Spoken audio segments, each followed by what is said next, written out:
Atenção! Começa agora uma teleaula de Física do ensino médio. Você vai assistir a teleaula de número 26. Bons estudos!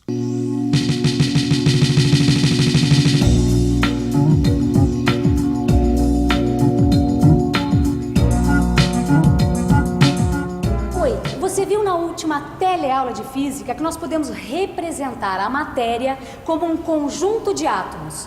E o modo como esses átomos se ligam uns aos outros caracterizam os estados em que a matéria se encontra. Isto é, se ela está no estado sólido, líquido ou gasoso. Você também viu que todas as substâncias mudam de estado numa determinada temperatura. Você estudou o comportamento dos sólidos e dos líquidos e você sabe que a maioria dos materiais se dilatam quando aquecidos e se contraem quando resfriados. Mas e os gases? Qual é o comportamento deles quando aquecidos ou resfriados? Bom, é exatamente esse o assunto da nossa teleaula de hoje.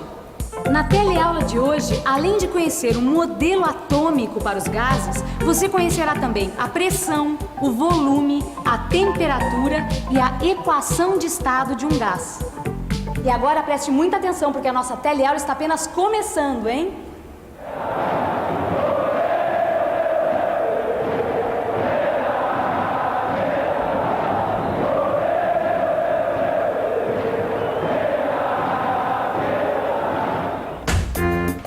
Ufa, nossa, Vicente, que jogo, mano!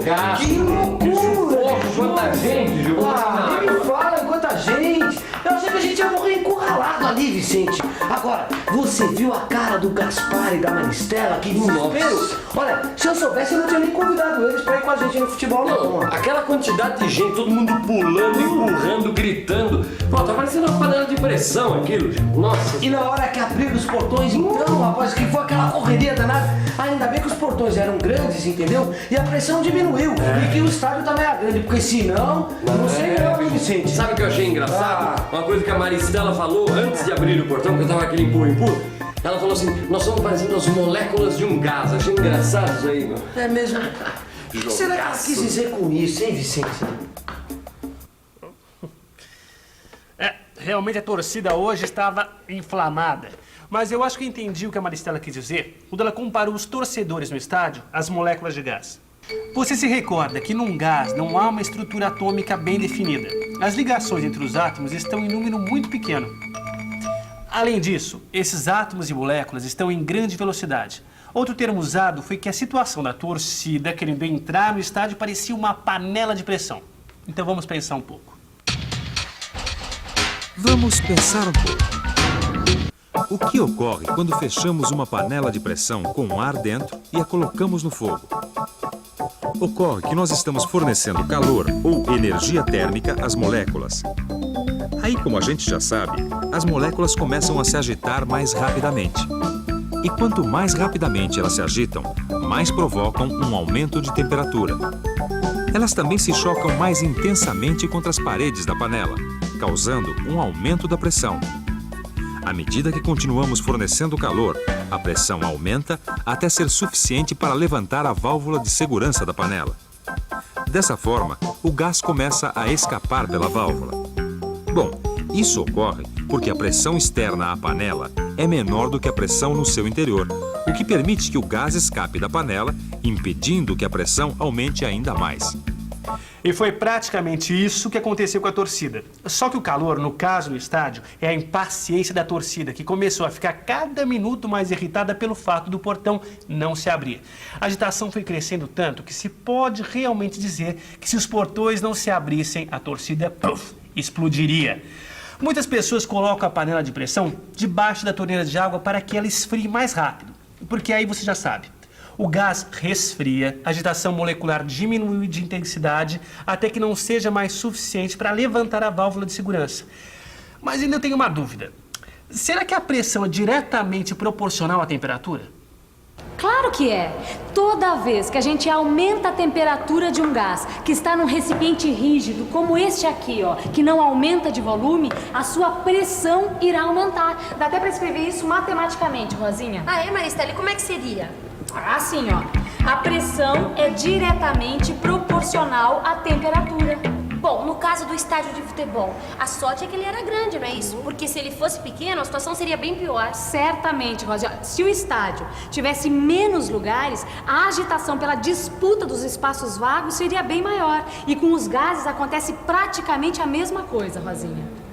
Imagine um cilindro com um gás dentro e com temperatura constante, ou seja, com a mesma agitação molecular. Aí, nós começamos a comprimir o cilindro, diminuindo o seu volume. O que acontece? A pressão vai aumentar, pois o número de vezes que as moléculas vão se chocar com as paredes do cilindro será cada vez maior. Entendi. Do mesmo modo que se o estádio fosse muito grande, não haveria problema, pois sobraria espaço para todo mundo, não é isso? E com o gás a gente pode dizer quase a mesma coisa, porque se deixamos o gás se expandir com uma temperatura constante, a pressão vai diminuir, isto é, as moléculas vão ter mais espaço para se mover e cada vez menos elas vão se chocar contra as paredes do cilindro, é isso? Exatamente isso. E aí nós podemos chegar a outra definição. Nós podemos dizer que o volume do gás é inversamente proporcional à pressão. Vicente, eu tava pensando num exemplo. Imagine a gente num estádio com um povo agitado como a gente viu hoje, a mesma agitação. Mesma situação. Só que num estádio que tivesse muito mais gente do que hoje. Certo. Você acha que nesse caso a pressão aumenta? É uma boa pergunta. Agora, Gil, a gente tem que ficar esperto com esse tipo de comparação, sabia? Porque a gente está usando as pessoas num estádio só como comparação, para começar a pensar num problema de física, tá certo? Porque a gente sabe muito bem que as pessoas não formam um gás, tá certo? Quando a gente usa a palavra pressão, a gente tem que lembrar que esse conceito está muito mais definido precisamente para fenômenos da natureza e não para fenômenos da sociedade humana como um jogo de futebol, tá certo? Não, eu sei, Vicente. Agora, olha, então eu vou dar um outro exemplo. Imagine um recipiente fechado, cheio de gás, a uma temperatura constante. Aí, com um aumento de moléculas dentro desse recipiente fechado a uma temperatura constante, a pressão aumenta, não aumenta? Sem dúvida, sem dúvida. A gente pode até dizer que a pressão também é diretamente proporcional à quantidade de moléculas que está presente nesse volume de gás. Entendeu? Então vamos comparar todas as conclusões que a gente tirou sobre os gases. Vamos, boa ideia. Vamos? Vamos nessa? Vamos lá? Olha só, nós já sabemos que a pressão é proporcional à temperatura, ao inverso do volume e ao número de moléculas. Ou seja, a proporcionalidade pode se tornar um modelo matemático. Quer dizer, a gente pode reescrever essa expressão desse modo, olha. P igual a R que multiplica NT sobre V. Onde R é uma constante de proporcionalidade que pode ser medida. Então, a gente pode reescrever essa equação assim, olha. PV sobre T é igual a NR. E essa expressão é muito importante, pois nos permite fazer algumas previsões. Nesta expressão que você acabou de ver, o número de moléculas N é representado pelo número de moles do gás. Aliás, você sabe o que é um mol de qualquer gás? Sabe-se experimentalmente que um mol de qualquer gás contém este número de moléculas de gás. Este valor é chamado de número de Avogadro. E esta unidade, o mol, serve para representar o número de moléculas de gás de forma simples, em vez de se usar números enormes como esse número de Avogadro. Também é importante saber que a constante R que você viu naquela expressão pode ser obtida experimentalmente. Imagine, por exemplo, um mol de qualquer gás a uma temperatura de 0 graus Celsius, ou seja, 273 Kelvin, a uma pressão de 1 atmosfera. Ele ocupará o volume de 22,4 litros. Esta condição de gás é chamada de CNTP, ou condições normais de temperatura e pressão, e é uma convenção. Com essas informações todas, você já pode calcular a constante R do seguinte modo. Basta isolar a constante R do lado direito da equação e substituir o valor da pressão, do volume, do número de moles e da temperatura na CNTP, ou condições normais de temperatura e pressão. Nestas condições, P é igual a 1 atmosfera, V é igual a 22,4 litros, N é igual a 1 mol e T é igual a 273 Kelvin.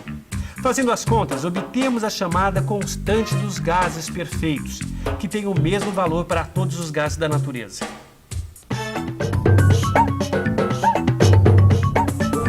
constante, que não se altera, que não muda, contínuo.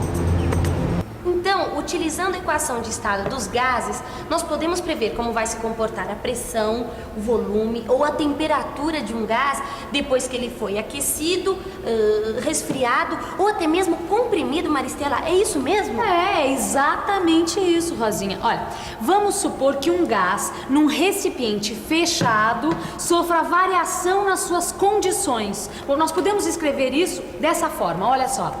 Esta seria a equação antes da transformação e esta depois da transformação. Repare que R é constante, assim como N, o número de moles, é constante, pois o recipiente está fechado e não entra ou sai gás. Assim, sabendo a pressão, o volume e a temperatura do gás no estado 1 e a pressão e a temperatura no estado 2, nós podemos calcular qual será o volume no estado 2, ou seja, após a transformação. Também podemos escrever que um gás está no seu estado inicial, expresso com o índice I, sofre uma transformação e altera seu estado para o estado final, expresso com o índice F. E com essa equação, nós podemos expressar 3 tipos de transformações gasosas. A transformação isotérmica, que ocorre a uma temperatura constante, ou seja, TI é igual a TF. Esta transformação pode ser expressa desta forma. A transformação isobárica, onde a pressão se mantém constante. Neste caso, nós podemos escrever assim. E por fim, a transformação isovolumétrica, onde a constante é o volume. Essa transformação pode ser escrita deste modo, olha só. Na verdade, ainda existe um outro tipo de transformação gasosa, Rosinha, que é chamada de transformação adiabática. Adiabática? Nossa, que nome! E esse nome quer dizer que essa transformação ocorre quando o gás sai do seu estado inicial e vai para o seu estado final, sem que haja uma troca de calor com o ambiente que o cerca. Nossa, quanta coisa a gente discutiu a partir de uma comparação com o comportamento da torcida. É verdade. Aliás, eu estava vendo no noticiário uma reportagem sobre o jogo de hoje. E foi realmente um sufoco. Como disse o repórter, a entrada do estádio parecia um caldeirão. Então, ainda bem que abriram os portões antes da multidão provocar um estrago. Já imaginou o trabalho que ia dar? E será que um gás realiza trabalho? Bem, vamos deixar isso para outro dia, porque agora é hora de uma boa revisão. Você não acha? E atenção, se liga aí, que é a hora da revisão. Na teleaula de hoje, você conheceu mais um pouco a hipótese atômica da matéria, ou seja, a hipótese que a matéria é constituída de átomos. Conheceu também as relações entre pressão, volume e temperatura das transformações gasosas. Aprendeu como trabalhar com a equação de um gás ideal, isto é, de um modelo de gás. E também aprendeu o que é a constante universal dos gases. Conheceu os vários tipos de transformação, como a transformação isotérmica, a transformação isobárica, a transformação isovolumétrica e a transformação adiabática. Bom, agora é a sua vez de pegar o livro de física e não deixar o assunto esfriar, tá bom? Então até a próxima. Tchau! Tchau!